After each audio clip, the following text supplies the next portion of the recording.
नाम की चाहे। हालेलुया, हालेलुया, जरा जोर के साथ हालेलुया, हालेलुया। जोरदार तालियां खुदावंद के जलाल के लिए हम बजाएंगे। खुदावंद का शुक्र अदा करेंगे कि आज हम उसकी हुजूरी में मौजूद हैं। ये उसका खास फजल है, ये उसकी खास मोहब्बत है कि हम आज उसके हुजूरी में मौजूद हैं। हालेलुया। इस बात के लिए हम खुदावंद की शुक्रगुजारी करते हैं, क्योंकि जहां तक अगर हमारी बात की जाए ना तो हम किसी काबिल नहीं, खाक हैं, राख हैं, लेकिन सिर्फ और सिर्फ ये यीशु नाम वसीला से मुमकिन होता है। हमारी जिंदगी की बरकत से, तंदुरुस्ती, ये सब कुछ मुमकिन है किसके वसीला से? यीशु के नाम के वसीला से। हालेलुया। हालेलुया। आए हम खुदावंद के कलाम की तरफ बढ़ते हैं। मेरे साथ यूहन्ना की अंजील उसका 3 बाब और 16वीं आयत निकालिएगा। यूहन्ना की अंजील उसका 3 बाब और 16वीं आयत। खुदावंद के जिंदगी बख्श कलाम में लिखा है, क्योंकि खुदा ने दुनिया से ऐसी मोहब्बत रखी कि उसने अपना इकलौता बेटा बख्श दिया, ताकि जो कोई उस पर ईमान लाए हलाक ना हो बल्कि हमेशा की जिंदगी पाए। खुदा के पाक कलाम के पढ़े और सुने जाने पर हम सब की बरकत हो। आमीन। सब कहेंगे ऊंची आवाज के साथ आमीन, आमीन, आमीन। ये जो आयत मैंने आपके सामने पढ़ी है, इस आयत को बाइबल का दिल भी कहा जाता है। इस आयत को गोल्डन वर्स, इसको सुनहरी आयत भी कहा जाता है। ये बाइबल का दिल है, जिस तौर से मैंने पढ़ा कि खुदा ने दुनिया से ऐसी मोहब्बत रखी।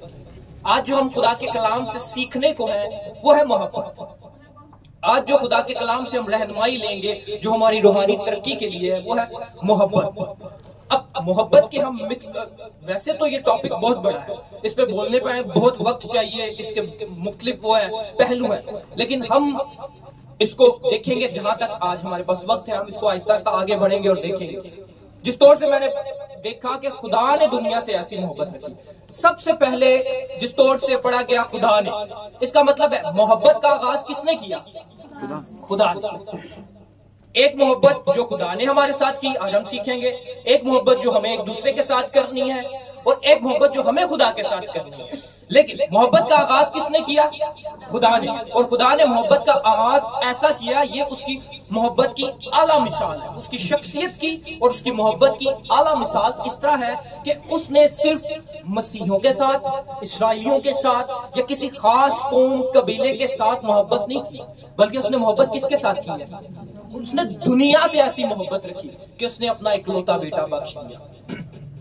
ये जो है ना, ये लामहदूद मोहब्बत है। ये इस मोहब्बत को कहा जाता है अगापे, वो एक्सट्रीम मोहब्बत, सुप्रीम मोहब्बत जो कि खुदा ने हमारे साथ की। और ये उसकी लामहदूद मोहब्बत है कि उसने इस मोहब्बत के अंदर उसने क्या किया? अपना इकलौता बेटा बख्श दिया।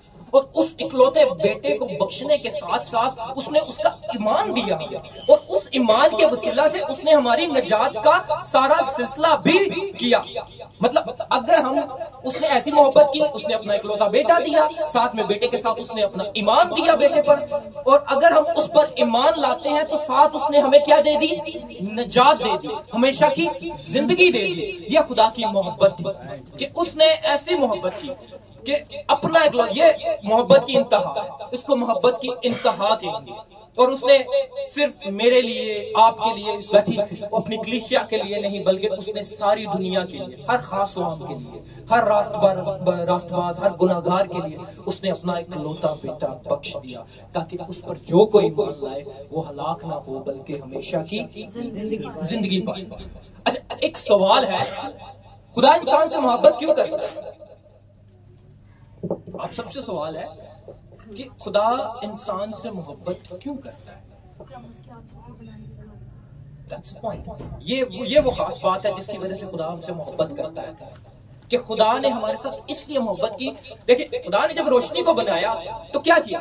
रोशनी हो जाओ। उसने जितनी चीजें बनाई उसने क्या कहा? हो जाओ। लेकिन इंसान को उसने अपने हाथों से बनाया, ये उसकी मोहब्बत थी इंसान के साथ। इस वजह से उसने जब इंसान गुनाह में चला गया तो उसने अपना इकलौता बेटा बख्श दिया ताकि ये इंसान बच जाए और बचे भी, जिंदगी पाए, और सिर्फ जिंदगी ना पाए बल्कि कौन सी जिंदगी पाए, हमेशा की जिंदगी पाए। ये खुदा की खास मोहब्बत थी हमारे लिए। हमने देखा कि खुदा ने किस तौर से हमसे मोहब्बत की। उसने अपनी इंतहा कर दी मोहब्बत की। उसने हमारे साथ ऐसी मोहब्बत की, अपना बेटा दिया, हमें निजात दी, हमें हमेशा की जिंदगी दी। अब हम मोहब्बत की थोड़ी सी ना देखते हैं कि मोहब्बत है क्या। मोहब्बत की थोड़ी डेफिनेशंस को देखते हैं, उसकी डिटेल को देखते हैं। मेरे साथ पहला ग्रंथियों उसका 13वां बाब निकालिएगा। फिर हम आहिस्ता आहिस्ता आगे बढ़ेंगे। इसमें किस तौर से करंथस की कलीसिया को जब खत लिखा गया, पौलुस रसूल ने किस तौर से मोहब्बत को बयान किया कि मोहब्बत कैसी है और कैसी नहीं है। पहला ग्रंथियों उसका 13वां बाब और उसकी पहली आयत से पढ़ेंगे। सबने निकाल लिया? पहला ग्रंथियों 13वां बाब उसकी पहली आयत। खुदावंद के जिंदगी बख्श कलाम में लिखा है, अगर मैं आदमियों और फरिश्तों की ज़बानें बोलूं और मोहब्बत ना रखूं तो मैं ठनठनाता पीतल और झंझनाती जहाज हूं। और अगर मुझे नबूवत मिले और सब भेदों और कुल इल्म की वाकफियत हो और मेरा ईमान यहाँ तक कामिल हो कि पहाड़ों को हटा दूं और मोहब्बत ना रखूं तो मैं कुछ भी नहीं।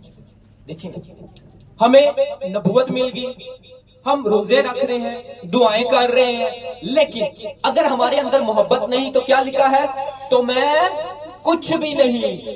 हम बड़ी बड़ी बातें करें, हम रूहानी तौर पर तरक्की कर जाए, हम जिस्मानी तौर पर इल्म हासिल कर लें, हमारे पास बाइबल का सारा इल्म हो, लेकिन और मोहब्बत ना रखूं तो मैं कुछ भी नहीं। ये मोहब्बत की बड़ी ही खास अहमियत है। हम इस अहमियत को आगे और मजीद देखते हैं। और अगर अपना सारा माल गरीबों को खिला दूं या अपना बदन जलाने को दे दूं और मोहब्बत ना रखूं तो मुझे कुछ फायदा नहीं। देखें, कुछ भी फायदा नहीं। देखें, हम नेकियां करें, दूसरों की मदद करें, खैरात करें, अपना बदन जलाने को दे दें, लेकिन उस सब में मोहब्बत ना हो तो वो उसका भी कुछ फायदा नहीं। क्योंकि हमारी नेकियां कैसी है? हमारी नेकियां गंदे कपड़ों की मांगी, हमारी नेकियां ऐसी हैं। इसलिए अगर हम नेकियां करें, दूसरों के साथ खैरात करें, लेकिन मोहब्बत ना रखें तो उसका कुछ भी फायदा नहीं। अब देखते हैं मोहब्बत है क्या। चौथी आयत से आपके सामने पढ़ने को, मोहब्बत साबिर है, मेहरबान, मोहब्बत हसद नहीं करती, मोहब्बत शेखी नहीं मारती और फूलती नहीं। यानी जिसके अंदर मोहब्बत है उसके अंदर हसद नहीं है, जिसके अंदर मोहब्बत है उसके अंदर सब्र है, उसके अंदर बर्दाश्त है, मोहब्बत के अंदर शेखी नहीं है, वो फूलती नहीं है, फख्र नहीं करती, नाजेबा काम नहीं करती, अपनी बेहतरी नहीं चाहती। मोहब्बत में सबसे बड़ी बात यह भी है कि मोहब्बत में कोई भी अपनी बेहतरी नहीं चाहेगा बल्कि दूसरों की बेहतरी चाहेगा। झंझलाती नहीं, राती नहीं, बदगुमानी नहीं करती, बदकारी से खुश नहीं होती बल्कि रास्ते से खुश होती है, सब कुछ सह लेती है। किस तौर से पहले बताया, उसके अंदर सब्र है, उसके अंदर बर्दाश्त है। अब वो क्या लिखा, सब कुछ सह लेती है, सब कुछ यकीन करती है, सब बातों की उम्मीद रखती है, सब बातों की बर्दाश्त करती है, मोहब्बत को ज़वाल नहीं। यह बहुत बड़ी बात है कि मोहब्बत को ज़वाल नहीं।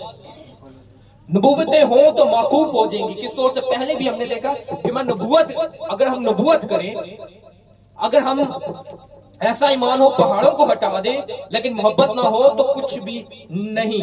इसी तरह नबूवतें हो मौकूफ हो जाएंगी, नबूवतें खत्म हो जाएंगी, जुबानें हो, गैर जुबानें आप बोलते हैं, वो जाती रहे, इल्म हो मिट जाएगा, क्योंकि हमारा इल्म नाकिस है और हमारी नबूवत नातमाम। जो नबूवत होती है वो नातमाम, मुकम्मल नहीं होती।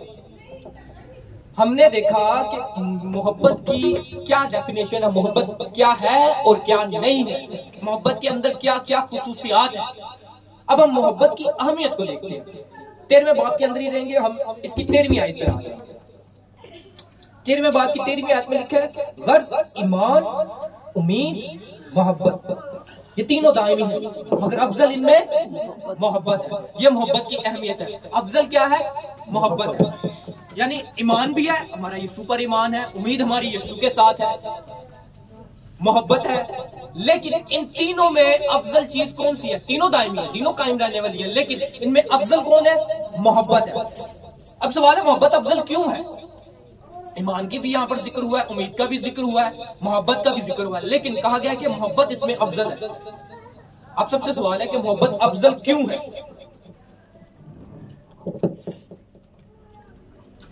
कुछ भी आपके ज़हन में आता है बोले, मोहब्बत अफजल क्यों है? क्योंकि यीशु खुद मोहब्बत। बिल्कुल ठीक, बिल्कुल ठीक, क्योंकि खुदा मोहब्बत है। खुदा का कलाम क्या कहता है? खुदा मोहब्बत है, इसलिए मोहब्बत को अफजल दर्जा दिया गया है। हमने किस तौर से सीख रहे हैं मोहब्बत के बारे में? खुदा ने हमसे मोहब्बत की, फिर उसके बाद हमने मोहब्बत की सारी उसकी क्या कह सकते हैं कि उसकी खुसूसियात को देखा। जो पहली आयत पढ़ी गई थी उसमें कहा गया था कि खुदा ने दुनिया से ऐसी मोहब्बत रखी कि उसने अपना इकलौता बेटा बख्श दिया। अब बेटे की तालीम बनाते हैं। जो बेटा खुदा ने दुनिया की मोहब्बत में दिया वो बेटा क्या कहता है? वो बेटे की तालीम क्या है? आए मेरे साथ यूहन्ना की इंजील उसका 15वां बाब निकालिएगा।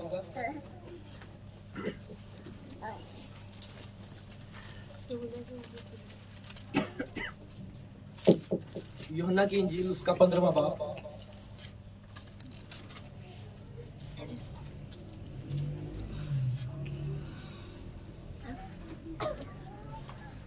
और उसकी 12वीं आयत। यूहन्ना की इंजील 15वां बाब और उसकी 12वीं आयत। खुदा के ज़िंदगी बख्श कलाम में यूं लिखा है, मेरा हुक्म ये है। देखें आगाज किससे हो रहा है? हुक्म से। मेरा हुक्म ये है कि जैसे मैंने तुमसे मोहब्बत रखी तुम भी एक दूसरे से मोहब्बत रखो। ये बेटे की तालीम है। जिस मोहब्बत में खुदा ने अपना इकलौता बेटा इस दुनिया को दिया, वो बेटा हमें क्या तालीम दे रहा है? तुम भी एक दूसरे से मोहब्बत रखो। और साथ में सिर्फ वो तालीम नहीं दे रहा बल्कि क्या लिखा है? मेरा ये हुक्म है। ये हुक्म है। जैसे हम दूसरे अहकामात को मानते हैं इसी तरह ये हुक्म है, ये खुदा की तरफ से हुक्म है कि आप तुम भी एक दूसरे से मोहब्बत रखो। इससे ज्यादा मोहब्बत कोई शख्स नहीं करता कि अपनी जान अपने दोस्तों के लिए दे दे। जो कुछ मैं तुमको हुक्म देता हूं अगर तुम उसे करो तो तुम मेरे दोस्त हो। कितनी प्यारी बात है। अगर हम खुदा का हुक्म मानेंगे तो हम खुदा के क्या कहलाएंगे? दोस्त कहलाएंगे। और उसका हुक्म क्या है कि तुम एक दूसरे से मोहब्बत करो। और ये हमारा फर्ज है कि हम एक दूसरे से मोहब्बत करें। ये आगे भी जाके हम सीखते हैं कि किस तौर से ये भी कहा गया कि मोहब्बत फर्ज है। हम आगे बढ़ते हैं। जैसे हमने देखा कि खुदा की मोहब्बत, उसमें बेटा आया, बेटे ने अपनी तालीम दी। बेटे की तालीम में उसने कहा कि एक दूसरे से मोहब्बत रखो। अब इसी तालीम को हम आगे मजीद देखते हैं। पहला यूहन्ना का खत, पहला यूहन्ना उसका 4था बाब मेरे साथ निकालिएगा।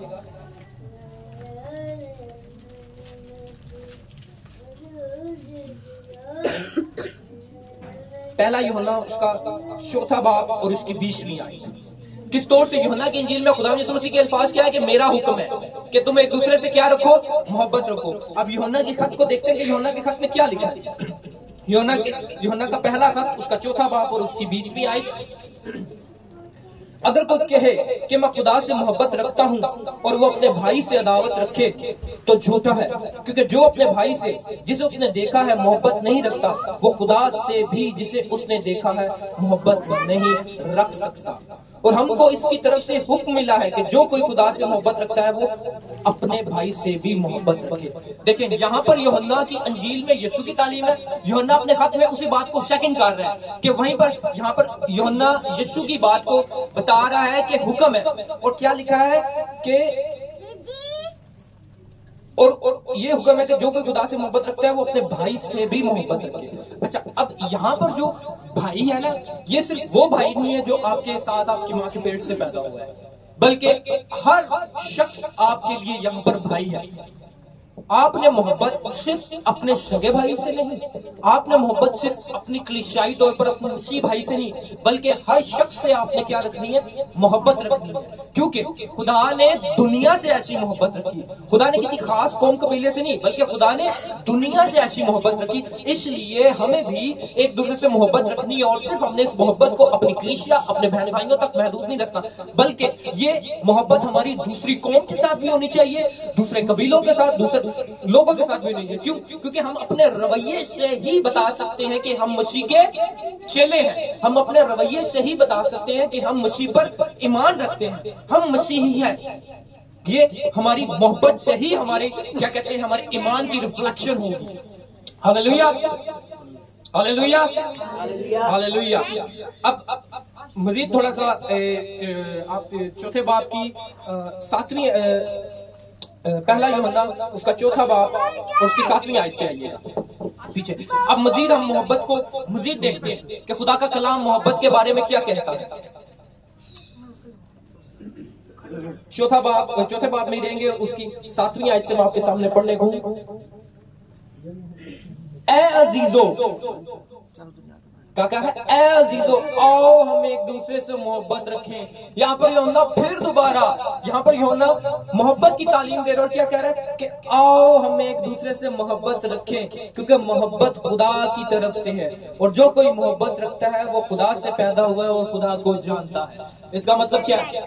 जो मोहब्बत करता है वो खुदा को जानता है, उसकी वाकफियत खुदा के साथ है, यीशु उसका दोस्त है अगर वो मोहब्बत रखता है। जो मोहब्बत नहीं रखता वो खुदा को नहीं जानता। अब आने बहुत खास बात अब आगे आने वाली है। जो मोहब्बत नहीं रखता वो खुदा को नहीं जानता, क्योंकि खुदा मोहब्बत है, क्योंकि खुदा मोहब्बत है। इसलिए जब हमारे अंदर मोहब्बत होगी, इसका मतलब हम खुदा को जानते हैं। अगर हम किसी से मोहब्बत नहीं रखते तो इसका मतलब हम खुदा से वाकिफ नहीं, हम खुदा को जानते नहीं। आगे पढ़ते हैं, जो मोहब्बत खुदा को हमसे है वो इससे जाहिर हुई कि खुदा ने अपना इकलौता बेटा दुनिया में भेजा ताकि हम उसके सबब से जिंदा रहें।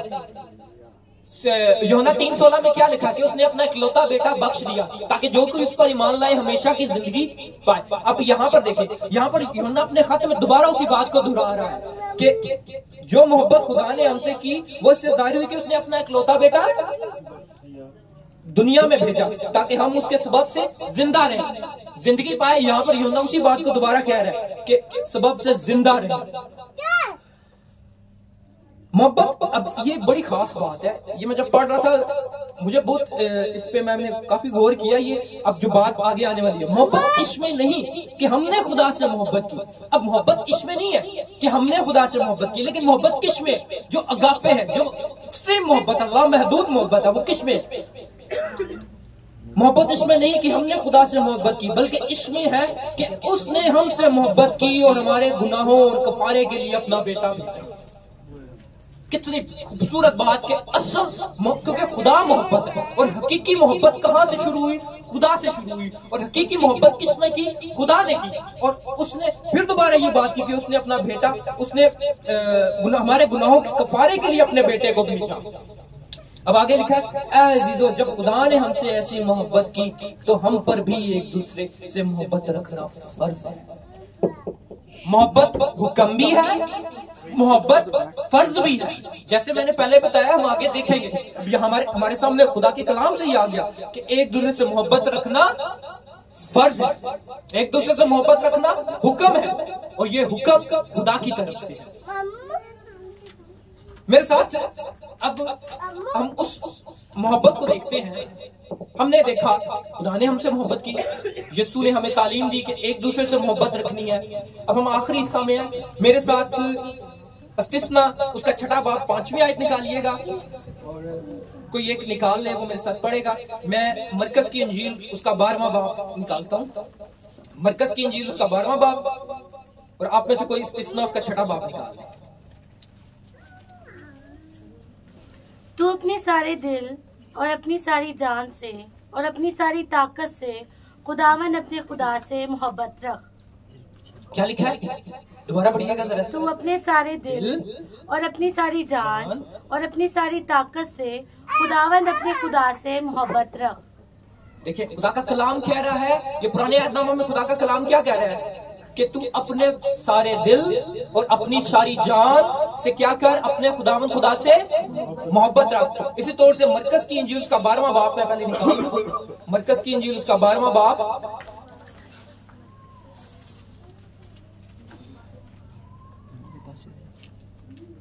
और उसकी 30वीं आयत में आपके सामने पढ़ूंगा। किस तौर से पुराने अहदनामे में तालीम दी गई है कि अपने अपने पूरे दिल और अपनी पूरी जान से अपने खुदा से मोहब्बत रख। यहाँ पर फकीरों ने जब खुदा से यीशु से पूछा कि हुक्मों में से अव्वल हुक्म कौन सा है, तो यीशु ने उनको जवाब में क्या कहा, ये मैं 29वीं आयत से पढ़ूंगा, मरकज की इंजील उसका 12वां बाब और उसकी 29वीं आयत से। यीशु ने जवाब में दिया कि अव्वल ये है, ऐ इस्राएल सुन, खुदावंद हमारा खुदा एक ही खुदावंद है, और तू खुदावंद अपने खुदा से अपने सारे दिल और अपनी सारी जान और अपनी सारी अकल और अपनी सारी ताकत से मोहब्बत रख। दूसरा ये कि तू अपने पड़ोसी से अपने बराबर मोहब्बत रख, इससे बड़ा और कोई हुक्म नहीं। पुराने अहदनामे में किस तौर पर बताया जा रहा है कि खुदा से तू अपने पूरे दिल और अपनी पूरी ताकत से मोहब्बत रख। यहाँ पर उसी बात को खुदा यीशु मसीह उसी तालीम को दोहरा रहे हैं। जब फकीरों ने उससे पूछा कि सबसे बड़ा हुक्म क्या है, तो उसने कहा सबसे पहला हुक्म अव्वल यह है कि तू अपने पूरे दिल, अपनी पूरी जान और अपनी पूरी ताकत से अपने खुदा से मोहब्बत रख, ये अव्वल है। और साथ ही साथ ये भी कहा गया है कि दूसरा ये कि तू अपने पड़ोसी से अपने बराबर मोहब्बत रख, इससे बड़ा और कोई हुक्म नहीं। ये मोहब्बत की अहमियत है कि इससे बड़ा और कोई हुक्म नहीं कि हमने खुदा से मोहब्बत रखनी है, हमने एक दूसरे से मोहब्बत रखनी है। खुदा ने तो हमसे मोहब्बत की। देखिए, कल हमें एक सीखने को बात मिल रही थी मोहब्बत से ही मुतालिक। हमने मोहब्बत की 3 चीजों को सीखा आज। एक, जो खुदा ने हमसे मोहब्बत की। एक, तालीमी तौर पर जो यीशु ने तालीम दी कि हमें एक दूसरे से अपने पड़ोसी से मोहब्बत रखनी है, और ये अवलीन हुक्म है। और उसके बाद हमने अपने पूरे दिल और अपनी पूरी जान से खुदा से मोहब्बत रखनी है। लेकिन एक चुपती मोहब्बत भी है कि हमें अपने आप से भी मोहब्बत रखनी है। जब हम अपने आप से मोहब्बत रखेंगे, जब अपने आप से प्यार करेंगे, तभी यह मुमकिन होगा कि हम दूसरों से प्यार कर सकें। जब मैं अपनी रूह की हिफाजत खुद करूंगा, जब मैं अपने जिस्म की हिफाजत खुद करूंगा, तभी मैं इसी काबिल होऊंगा कि मैं किसी की हिफाजत, किसी का ख्याल रख सकूं। अगर मैं अपने जिस्म का ख्याल नहीं रखूंगा, अपनी सेहत का ख्याल नहीं रखूंगा, मैं अपने बहन भाई, अपने बीवी बच्चों का कैसे ख्याल रखूंगा? जब मैं रूहानी तौर पर अपने आप को ख्याल नहीं रखूंगा, अपनी रूह को खराब करूंगा, तो मैं किसी को कैसे बचा सकता हूं? इसलिए इन 3 मोहब्बत के साथ ये मोहब्बत भी बहुत खास है कि आपने अपने साथ भी मोहब्बत रखनी है, अपनी सेहत के साथ, अपनी जिंदगी के साथ, अपनी रूह के साथ। सबसे पहले आपने अपनी रूहानी तरक्की के लिए अपने आप से मोहब्बत रखनी है। हालेलुया। आज के कलाम से जिस तौर से हमने सीखा कि हमने एक दूसरे से मोहब्बत रखनी है, खुदावंद हमें इस कलाम पर अमल करने की तौफीक दे, और हम जब तक इस दुनिया में हैं इस कलाम से और खुदा के नाम से पहचाने जाएं। आमीन। खुदावंद अपने कलाम के वसीला से हम सबको बड़ी बरकत दे। आमीन।